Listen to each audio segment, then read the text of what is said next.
Buenos días a todos. La verdad que para mí es muy bueno poder estar acá. Como dijo Alejandro, yo me siento parte del equipo de neurología. Tratamos muchos pacientes en conjunto y hace muchos años. Y aparte los quiero felicitar porque todos los años siguen, digamos, con energía para seguir generando actividades. Y nada, que nos encontremos con un montón de gente acá para discutir sobre esta terrible enfermedad.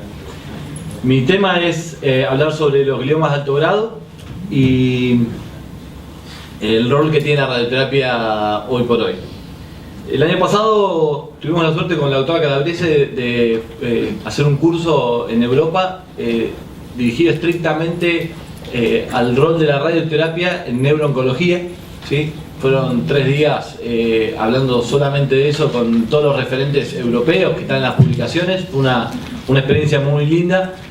Y recuerdo cuando habló el médico inglés sobre la radioterapia en los glioblastomas, y dijo, bueno, no hay nada nuevo en el 2016 respecto al 2015, en el 2014, y así se fue para atrás. Pero me parece que justamente ahora, del 2016 a este tiempo, que salió la nueva publicación de la OMS, y que estuvieron hablando toda la mañana de hoy y ayer, y salieron algunas publicaciones, algunas guías, bueno, ha habido algunos cambios. Fundamentalmente los gliomas grado 3, ¿sí? Y algunos conceptos que están cambiando también en los glioblastomas sobre aspectos técnicos de cómo digamos, llevamos adelante la radioterapia. Aparte de los cambios que nos generan el avance tecnológico con las imágenes y con la tecnología con la que hoy contamos en radioterapia. No me voy a detener en la introducción porque es el tema que ya estuvieron hablando. La mayor parte de la charla está concentrada en lo que es el glioblastoma, ¿no? Y que sabemos que son los tumores más agresivos con los que cualquier oncólogo le va a tocar lidiar seguramente. El manejo moderno, bueno, cada vez más considero que tiene que ser coordinado tanto con la neuroradiología, la neurocirugía, la neuropatología, la neurología, la oncología radiante y la oncología clínica. Y acá obviamente es una falta de respeto no agregar a los biólogos que estuvieron hablando esta mañana, ¿no? Con lo que hoy es la biología molecular en los gliomas. La incidencia, bueno, esto ya lo estuvieron comentando más temprano también, ¿sí? Pero el glioblastoma es de los más frecuentes en los tumores primarios, ¿sí? Son más frecuentes en hombres y son más frecuentes en la raza blanca. Y la presentación es a los 64 años en el caso de glioblastomas y 45 en los gliomas anaplásicos. Único factor de riesgo establecido, la radiación ionizante. 5% de los pacientes tienen algún síndrome genético, ¿sí? Que, digamos, que puede aumentar la predisposición de que estos tumores se presenten. Y generalmente estos tumores son heterogéneos e invasivos. La clasificación de la OMS la coloco y todavía voy a poner algunos aspectos de la vieja clasificación porque creo que es con la que igual la mayoría todavía nos vamos a estar manejando. Lamentablemente no todos podemos acceder, creo que una minoría puede acceder hoy a la biología molecular. Y si no me equivoco, la mayoría caemos acá, ¿no? Los que tenemos a un paciente que tiene los medios, o la familia, o la obra social, que podemos pedir la biología molecular, tratamos de que venga Fleming seguramente para obtener alguno de sus resultados, que seguramente cambie lo que la histología nos dio en nuestro hospital muchas veces. Entonces teníamos el grado 1 como el astrocitoma pilocítico, el grado 2 como el astrocitoma difuso, el grado 3 como un astrocitoma anaplásico y el grado 4 como un glioblastoma. Pero salió publicado esto justamente en Lancet, que es la nueva clasificación, ¿sí? Y cómo la vamos a poder determinar cada uno cómo vamos a denominar a cada uno de los tumores de acuerdo a su perfil molecular. Los factores pronósticos siguen siendo la edad avanzada, las características histológicas aún siguen siendo un factor pronóstico, el performance status también y la irresecabilidad desde ya. La definición, bueno, hay un RPA también para los tumores primarios, ¿sí? Que dan una estimativa de lo que es la media de supervivencia y hasta hay algunas aplicaciones que permiten, digamos, calcular cuál es la media de supervivencia que va a tener ese paciente de acuerdo a estos parámetros clínicos. Y bueno, y como ya estuvieron diciendo, los astrocitomas anaplásicos son característicos del aumento de la celularidad, la tipia nuclear y la actividad mitótica, y los glioblastomas también encontramos la proliferación microvascular, necrosis o ambas. Y dentro de la patogénesis podemos diferenciar los dos glioblastomas primarios y secundarios, ¿sí? Que en base a sus diferencias biológicas Al glioblastoma primario lo vemos habitualmente en pacientes mayores de 50 años, que tienen una amplificación del primer growth factor receptor, la pérdida de heterocigosidad, ¿sí?, del cromosoma 10, la lesión del 10P o la lesión del P16, 10Q, perdón. Y en el secundario son pacientes más jóvenes, como de bajo grado o astrocitoma anaplásico, menos frecuentes, con mutación del P53 y la sobreexpresión del factor de crecimiento de las plaquetas, y también con anormalidades en el P16 y en el RB. Las vías de desarrollo que el doctor estuvo comentando más temprano, ¿sí?, sobre cómo van a ir mutando, ¿sí?, o cómo van a ir cambiando estos dos grupos que hablamos recién, lo que es el glioblastoma primario y el glioblastoma secundario. Que básicamente, como la doctora Díez siempre comenta, digamos, esto es un poco dar a entender que siempre estamos avanzando en el conocimiento de la enfermedad, aunque hoy todavía no hemos podido cambiar radicalmente como es la historia natural que tiene esta patología.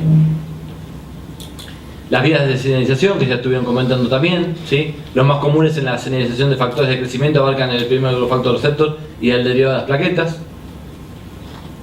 Y el tema de stem cells, que también se comentó más temprano. Un poco como es toda la historia y la vida de este tumor. Recomiendo la lectura de New England, donde muchos de estos artículos están publicados, ¿sí?, en los últimos años.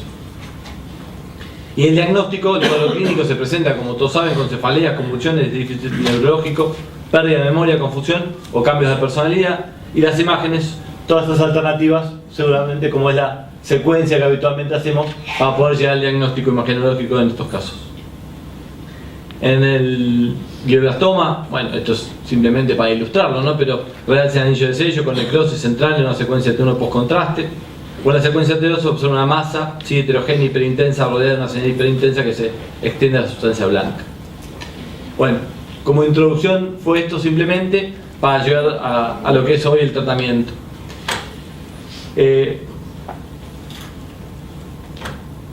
Estos pacientes, aparte de sus problemas, obviamente tienen una tendencia a desarrollar otras complicaciones. Gran parte de las complicaciones que el paciente presenta cuando llegan a vernos a nosotros tiene que ver con el uso a veces prolongado de corticoide, ¿no? Pero también a veces son esos casos que si uno busca encuentra, como bueno, es el tromboembolismo venoso, y el paciente presenta muchas veces convulsiones, edema, astenia y trastornos cognitivos, y que son muy frecuentes aparte de estos síntomas durante el tratamiento radiante también. El levetiracetam es la droga de elección ya para esta patología, y la dexametasona es nuestra droga de elección como dentro del uso de los corticoides. Desde ya el abordaje de la resección quirúrgica es el primer gesto, ¿no?, y seguido de la radioterapia y la quimioterapia. Los pacientes deben someterse a una resección quirúrgica amplia, siempre que sea posible. Y como decía, dentro de estos cambios que se generan en el último año, que más que cambios fueron publicaciones nuevas que aparecieron, está la de JAMA Oncology, que concluye que si hay una resección macroscópica, ¿sí?, es más probable que el 61% viva al año. Así concluyen Brown y colaboradores en la publicación de JAMA. La contra que tiene el artículo es que, bueno, parte de la evidencia sobre la cual ellos sustentan esta afirmación es un poco débil, ¿no? Trabajos monoinstitucionales o retrospectivos. Pero es un poco la tendencia y da a entender que mientras más amplia sea la resección, mejor le va a ir a ese paciente. Las características de los glioblastomas por el pronóstico: recurrencias cercanas al margen quirúrgico, unifocales más del 90% y muy raramente dan metástasis. Un poco de acá se basan los fundamentos por los cuales la radioterapia es un pilar fundamental en el manejo de los glioblastomas. Y aparte tiene un efecto dosis y respuesta también con el tratamiento. Entonces, ¿qué rol tiene la radioterapia?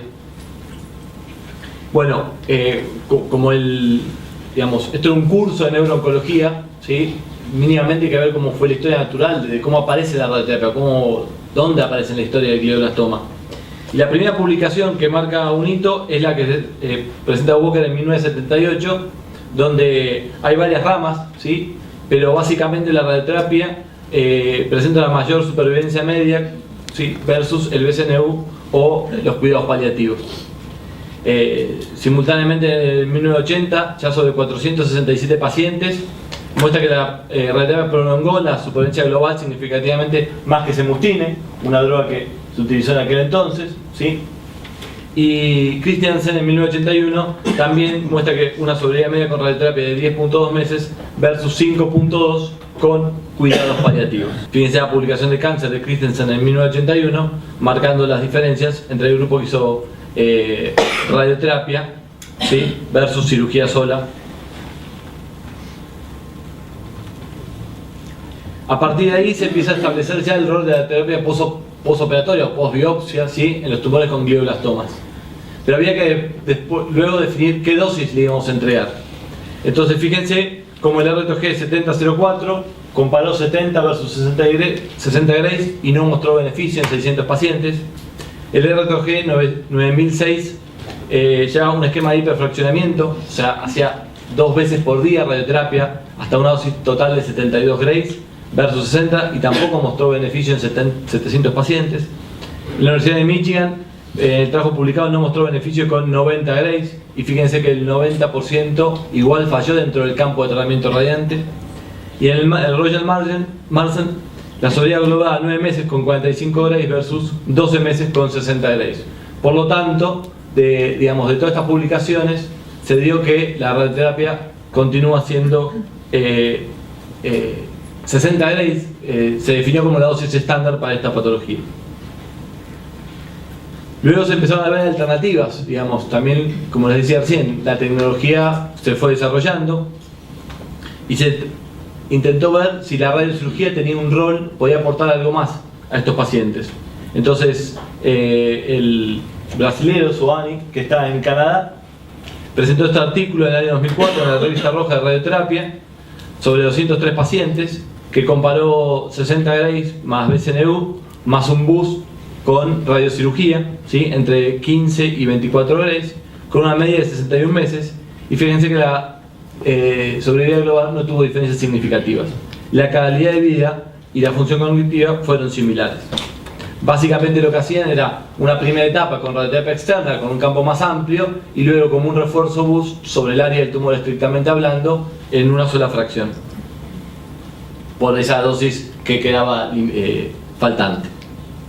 Por lo tanto, la radiocirugía no demostró prolongada supervivencia global.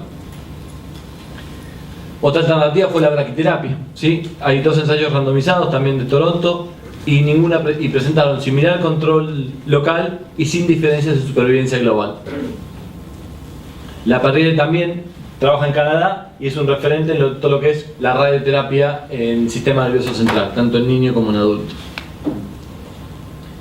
Y todo siguió sin grandes cambios hasta el año 2005 que se presentó el trabajo de Stubb en New England, que fue el gran hito que volvió a presentar aumento de la supervivencia en un estudio luego de los trabajos presentados en el año 1978 prácticamente. En estos casos la radioterapia se entregaba durante 6 semanas, que es lo que hacemos todos actualmente, ¿sí? De lunes a viernes, donde los sábados y domingos solo el paciente recibía la temozolomida, así durante 6 semanas. Y luego seguía el mantenimiento con la temozolomida por 6 ciclos a dosis más altas. La dosis estándar era de 60 Grays, ¿sí? A razón de 200 centigrays o 2 Grays por día. Y en 2009 Stubb presenta en Lancet la actualización, ¿sí? A 5 años ya de este trabajo, con una mediana de supervivencia de 12.1 meses versus 14.6, ¿sí? Y una supervivencia a 2 años, fíjense la diferencia, de 11 versus 27%, que es uno de los grandes datos que presenta el trabajo de Stubb, con las curvas bien separadas. Y al mismo tiempo, los análisis de subgrupos demuestran que le fue mejor a los pacientes que tenían el promotor MGMT metilado, ¿sí? Con una supervivencia media de 23.4 versus 15.3, ¿sí? En la rama que hizo combinación de radio y quimioterapia versus aquellos que hicieron solamente radioterapia, que era estándar hasta ese momento, y le fue mejor a estos pacientes que a aquellos que tenían el MG no metilado. Entonces, la radioterapia externa ahí es como que ya toma un rol bastante establecido, ¿sí? Lo consideramos un pilar en el tratamiento de los glioblastomas, porque aumentó la supervivencia luego de la cirugía de 3 a 4 meses para llegar a un total de 7 a 12 meses. Ese fue, digamos, el trabajo original. Y como les dije, consiste en entregar una dosis de 6.000 centigrays a nivel de cráneo parcial porque también eso evolucionó. En un momento se hacía hasta inclusive cráneo total en los tumores primarios, se fue determinando por las imágenes que mostró el doctor anteriormente cuál era un poco la progresión que tenían estos tumores, y habitualmente se toma el edema, que lo voy a mostrar más adelante. La superintendencia global, bueno, como vimos recién en el trabajo de Stu. Este es básicamente un tratamiento estándar con radioterapia, ¿sí? Donde nosotros definimos el GTB, que es el volumen grosero macroscópico, y a eso le damos un margen que habitualmente era de 2 a 3 centímetros. Y sobre a ese margen mismo le agregamos un margen más de tipo geométrico que tiene que ver con la tecnología que uno utilice, que es el PTB, que es el volumen de planificación.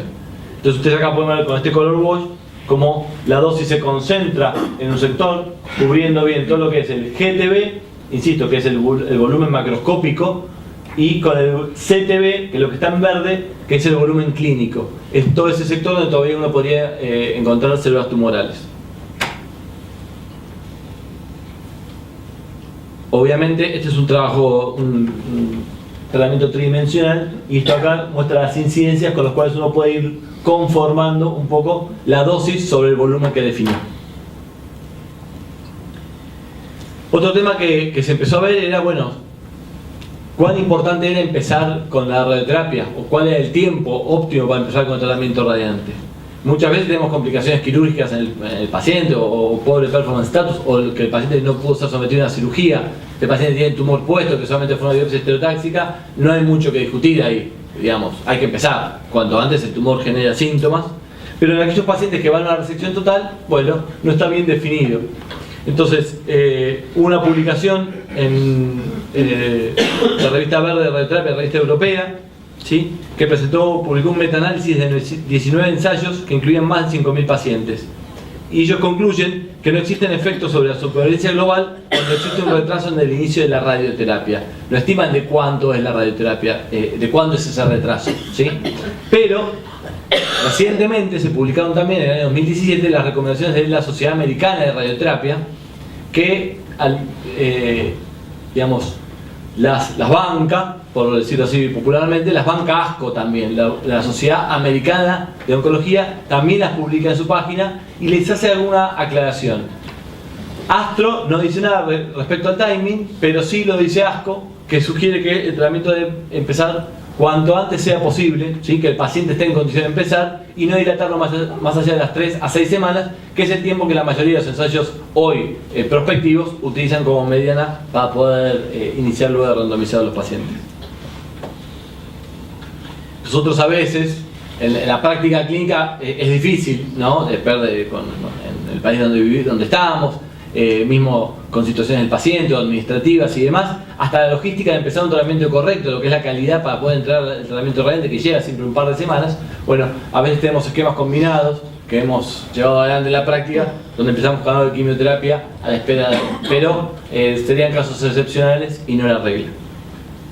¿Cómo son los tratamientos? Bueno, la mayoría de los ensayos clínicos americanos tomaban una etapa inicial donde llegan hasta 46 Grays, que implicaba el edema, que uno lo ve en el T2, más 2 o 3 centímetros al edema. O sea, háganse esa imagen de un paciente que tiene mucho edema, y a eso hay que sumarle 2 o 3 centímetros todavía, que uno define como volumen clínico de tratamiento, ¿sí? O sea que son campos grandes de la irradiación de un glioblastoma, por más que hablemos de un cráneo parcial.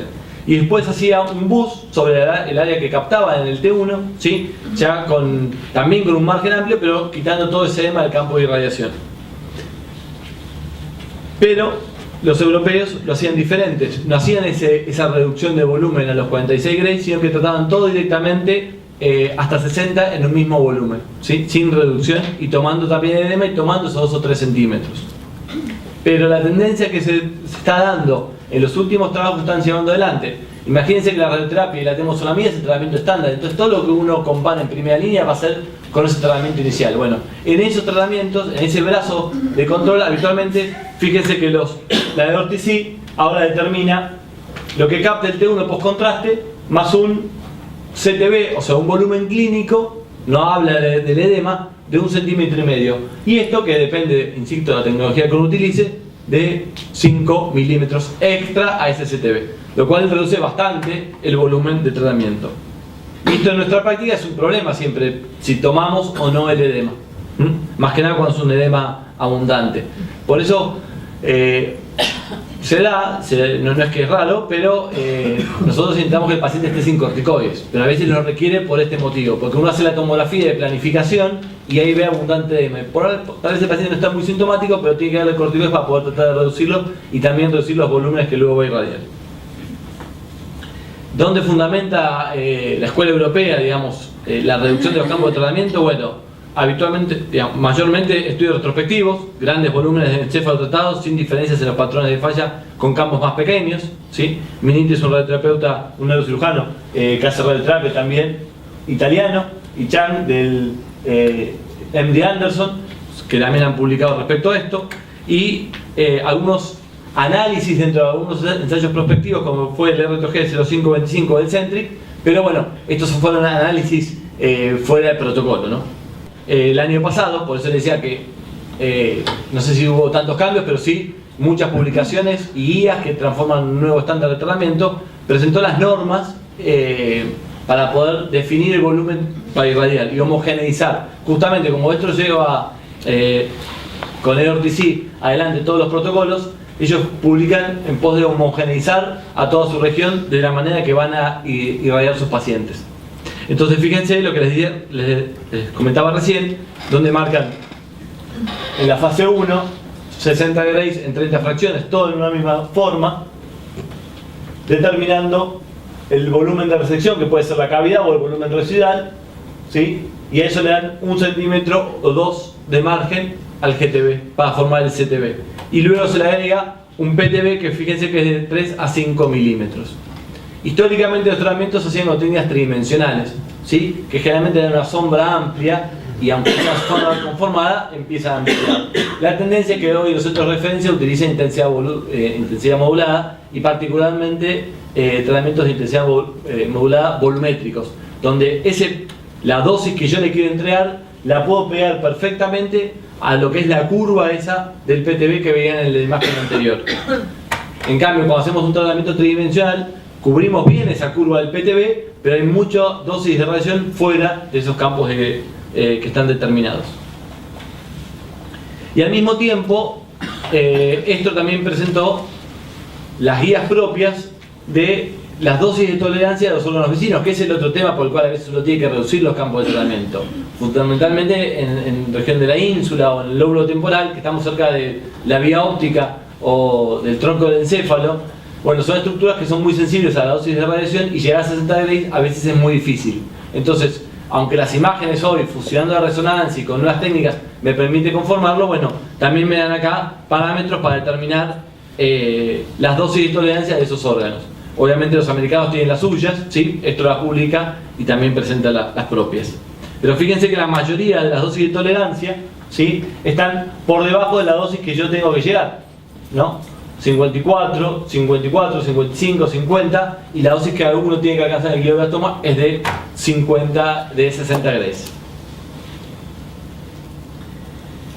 Y otro tema que presentó numerosas publicaciones fue la radioterapia en los pacientes añosos. Yo creo que hoy, 65 años, no es un paciente añoso, porque digamos, la expectativa de vida cambió radicalmente, pero lo cierto es que los trabajos de Stubb no aceptaba pacientes mayores de 65 años. Entonces siempre se determinó añosos aquellos mayores de 65 a 70 años. Hubo muchos estudios retrospectivos, ¿sí? Fíjense toda la evidencia que se fue presentando sobre qué dosis era qué dosis era óptima para estos pacientes.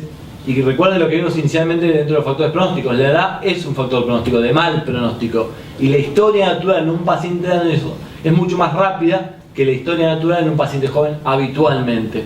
Entonces por eso uno dice, bueno, tengo que tratarlo con menos dosis, tengo que tenerlo tanto tiempo en tratamiento de un paciente que tal vez progrese más rápidamente. Siempre se buscaban alternativas a esa situación. Hubo una serie de publicaciones, por ahí voy a las más recientes. Fíjense, de 40 gray en 15 fracciones reducimos a la mitad del tiempo de tratamiento, o inclusive a 5 fracciones en días consecutivos en una semana, ¿sí? Que no fue inferior a este trabajo de 15 fracciones.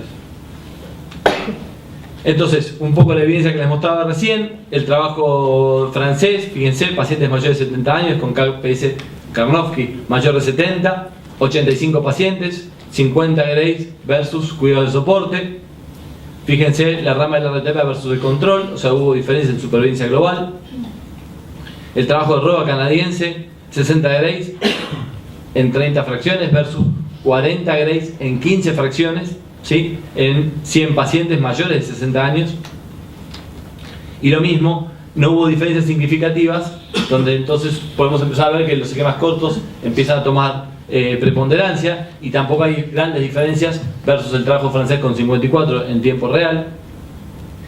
El ensayo NOA 08, que es un ensayo clásico, digamos, que compara 54 a 60 Grace versus temozolomida, y le fue mejor a aquellos pacientes que hicieron solamente radioterapia. Pero este año se presentó el trabajo de Perry, que se presentó el año pasado en ASCO, ¿no? Donde justamente hicieron un esquema corto de radioterapia más temozolomida en los pacientes añosos. Un poco contestando esta pregunta, un trabajo prospectivo, fase 3, randomizado, para contestar la pregunta de cuál es el mejor esquema que tenemos que ofrecer a estos pacientes. Para no extenderme más, pueden ver acá el cuadro presentado en New England sobre las características de los pacientes, sobre aquellos que hicieron radioterapia solo versus radioterapia más temozolomida. Este esquema era 40 Grace en 15 fracciones versus el mismo esquema de radioterapia más temozolomida durante 21 días consecutivos, ¿sí? A la dosis que se hace en el esquema habitual, seguido de un mantenimiento de temozolomida por 12 meses. Y la media de edad de estos pacientes fue de 73 años. Bueno, fíjense acá como la rama de radioterapia más temozolomida fue superior a la radioterapia sola, ¿sí? Y lo mismo en supervivencia libre de progresión.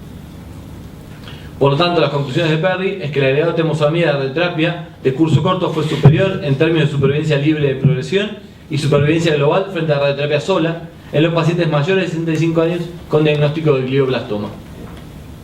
El beneficio de la radioquimioterapia fue especialmente evidente en los pacientes con el promotor MGMT metilado, y esto se vio en el trabajo. Entonces acá pueden ver justamente las diferencias entre aquellos pacientes que hicieron radioquimio, 9.3 la media de supervivencia global versus 7.6 con una P significativa, y fíjense también el beneficio de los que tuvieron el MG metilado versus los que no. Acá se genera interrogante, que también se beneficiaron los que no tenían el MG metilado, en menor medida que estos, pero también se beneficiaron, que era un concepto que traíamos que no era así. Así que esa es otra duda que se presenta para el futuro, o se abre otra interrogante para el futuro. Pero estos pacientes van a recurrir, van a progresar, ¿sí? Esto es inevitable, y esto es algo que ocurre prácticamente en todos los pacientes. El tiempo medio de la progresión es de 6.9 meses, y algunos se beneficiarían con una nueva cirugía, ¿sí? Los pocos probablemente, una reirradiación, también otros pocos, y ahí ya la técnica es un elemento simplemente que ayuda a uno que lo pueda llevar adelante, ¿sí? Hay diferentes técnicas y va a depender mucho del parámetro de progresión que tenga. Si el paciente tuvo una resección completa o fue una nueva resección y quedó con un bajo volumen o sin enfermedad, bueno, es una cosa. Si está progresando sobre una lesión previa y irradiada, dependerá dónde está ubicada la lesión para ver la técnica que voy a poder utilizar. Nosotros estamos en un país donde no tenemos acceso tal vez a ensayos clínicos donde estos pacientes se puedan presentar, ¿sí? Y más allá de que la quimioterapia es el tratamiento estándar o algún blanco molecular, digamos, que le puedan dar los neurooncólogos, la radioterapia hoy en nuestro medio creo que es una alternativa en muchos pacientes. Hay muchas publicaciones respecto a esto, insisto, de la mano de las mejores imágenes con las cuales contamos, mejoró la tecnología con la cual entregamos la radioterapia y nos permite tratar pacientes que antes no podíamos hacer. Y un poco también cambió el concepto nuestro de cómo nos irradiamos desde el inicio. O sea, hoy somos mucho más focales, mucho más conformamos mucho mejor la dosis inicial, reducimos los volúmenes de irradiación, porque sabemos que muchos de esos pacientes van a requerir un segundo ciclo de radioterapia, ¿sí? Entonces tratamos de cuidar todavía más los órganos de riesgo para que después nos quede un margen para poder reirradiarlos. El esquema que acá ven diferentes esquemas que se están utilizando, ¿sí? Tratamos que sea un esquema corto, ¿sí? Como no es un tratamiento que va a aumentar significativamente la expectativa de vida del paciente, tratamos que sea un tratamiento corto. Últimamente yo estoy más inclinado, si el volumen de enfermedad me lo permite, a hacer tratamientos en 5 días, el esquema corto de 5 grays en días consecutivos para una dosis total de 2500 centigrays, pero unos esquemas más utilizados son los esquemas de 30 grays en 10 fracciones, ¿sí? O 35 en 10 fracciones también, que es como está acá publicado el de abajo en 2010. Fíjense entonces cómo uno va estrictamente al área que, digamos, que capta el remanente, ya no va a todo lo que era la cavidad quirúrgica como lo hubiese hecho en la primera oportunidad, ¿sí? En un tratamiento de primera vez, sino va estrictamente a la zona que capta.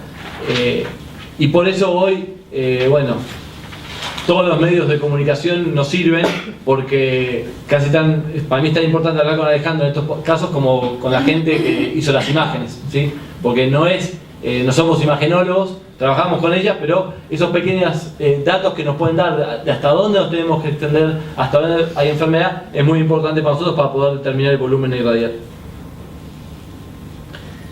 Obviamente, sí, un miedo que hay siempre es si la radioterapia puede generar efectos adversos. El doctor Barrios, que fue uno con el cual empecé a ver a los pacientes con tumores del sistema nervioso central, si era más tóxica la enfermedad, y en este caso creo que es así. Digamos, uno puede esperar efectos adversos, pero digamos, si maneja los límites de tolerancia que hoy tenemos, creo que podemos hacer un tratamiento efectivo del paciente y poco tóxico. En nuestra experiencia, los pacientes lo toleran bien en etapa aguda, algunos requieren más corticoides, pero se suele tolerar muy bien. Si uno no supera los 100 grays, ¿sí? El riesgo de desminimización sería extremadamente bajo. Dos palabras sobre el glioma de grado 3, que es un poco lo que está cambiando ahora conceptualmente, ¿sí? ¿Por qué cambia? Porque cambió la manera en que definimos hoy que son los gliomas grado 3. La biología molecular triunfa sobre la histología, ese parecería ser el lema que abre este tema, y hay 3 grandes grupos hoy que se pueden determinar que tienen que ver con el estado del IDH y la colección del 1P19Q, ¿no? Para poder definir finalmente si hablamos de un oligo, un astro o finalmente si se va a comportar como un glioblastoma. Justamente la nueva era molecular genera confusión con los viejos ensayos, porque esto no estaba determinado en todos los ensayos que vienen hace 15 años atrás. Entonces, bueno, siempre se pensaba en grupos homogéneos, grado 2, grado 3, pero ahora esto empieza a cambiar, hay que volver a interpretar los trabajos que teníamos. Fíjense, por ejemplo, cuando surgió el trabajo de los oligodendrogliomas anaplásicos en el año 2006, ¿sí? Inicialmente no presentaba diferencias significativas en lo que se refería a la supervivencia media, ¿sí? No parecía que la quimioterapia, que era algo que nosotros agregamos, el PCB, a estos pacientes le aportara algo, pero con un mayor seguimiento justamente se transformó en el nuevo estándar de cuidado, porque se empezaban a separar las ramas en cuanto a la supervivencia, y esto fue significativo, ¿sí?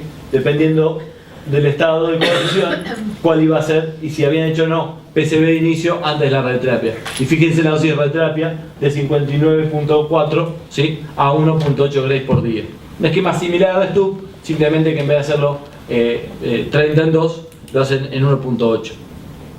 Y el trabajo de Ortiz que todavía no alcanzó el resultado. Entonces, oligodendro anaplásico, hay un nuevo gold standard, ¿sí? Que la radioterapia secuencial más quimioterapia, si está correlacionada en 1P19Q. Temozolomida es igual a PCB, es algo que estamos esperando las respuestas. Muchos en la práctica lo utilizan porque el PCB es más tóxico, difícil de conseguir en el país. Entonces, pero no tenemos todavía datos concretos. Y desde el punto de vista molecular, un oligodendro no correlacionado es un astrocitoma grado 3, y por lo tanto el PCB secuencial no sería útil en este grupo de pacientes. Oligodendro anaplásico, a mí me cuesta entenderlo, digamos, toda esta nueva secuencia y poder incorporarla, y con todo lo que escuchamos hoy esta mañana, me imagino que ustedes también, pero tratando de digamos, resumirlo, si vemos que en un OP19Q colesionado, esto se parece más a un oligo, ¿no? Desde el punto de vista molecular. Fíjense la diferencia que tenemos en la supervivencia media. Pero en cambio, si tenemos un OP19Q no colesionado, pero tenemos un IDH1 mutado, entonces es lo que llamamos un astrocitoma, ¿no? Desde el punto de vista molecular. Y también tenemos diferencias en supervivencia. Justamente acá habrá que ver si hay mayor beneficio con el esquema concurrente que está planteando el nuevo ensayo, el Catnon, ¿sí? Y aquellos pacientes que tienen no colesionado y IDH1 wild type, fíjense que ya se parece más al comportamiento de un glioblastoma, ¿no? Sabemos que estos pacientes no se benefician con el PCB secuencial y no sabemos si hay un nuevo beneficio con este estudio que es el que se está llevando adelante, que es el Catnon, donde están los grados 3 no colesionados.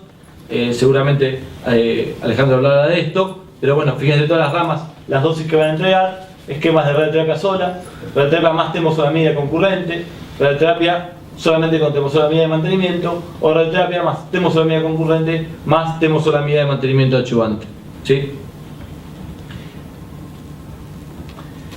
Entonces, bueno, un poco para ir concluyendo respecto al rol de la radioterapia, bueno, se han logrado avances significativos, hemos aprendido mucho sobre esta enfermedad en los últimos 10 años. El enfoque actual sigue siendo la radioterapia más temozolomida, ¿sí? En los dosis del esquema STUB que todos conocen. Y los pacientes añosos deberían ser tratados de modo similar al resto de los pacientes, teniendo en cuenta el performance más que la edad. Pero tenemos que tener en consideración que hay esquemas de hipofraccionamiento en el contexto de una enfermedad de pobre pronóstico que son útiles, ¿sí? Y benefician al paciente de la misma manera que los esquemas estándar de 6 semanas. La reirradiación no es estándar, pero es factible en pacientes seleccionados, ¿sí? Y creo que el arte en el manejo de los glioblastomas y los tumores del sistema nervioso central está en esto, en coordinar el enfoque multidisciplinario y fundamentalmente de interpretar, ¿no? Porque interpretar cómo va a ser, cómo es la evolución de las imágenes y cómo resulta el tratamiento, esa interpretación creo que es lo que tiene la semiología o el clínico para seguir estos pacientes, y tiene que conocer cómo se irradió ese paciente y cómo fue operado para poder entender todo ese esquema. Bueno, este es parte del equipo, algunos ya no están, otros están con nosotros en el equipo del Centro de Radioterapia del Hospital Universitario Austral, que depende del Centro Médico BIT. Nosotros ahí hoy contamos con una tecnología tal vez la más moderna en Buenos Aires para tratar a estos pacientes, tanto con radiocirugía, con intensidad modulada, y nada, estamos contentos con la forma que tenemos de trabajar y bueno, nada, conversando y trabajando en equipo. Y bueno, por Twitter podemos seguir charlando al respecto. Gracias.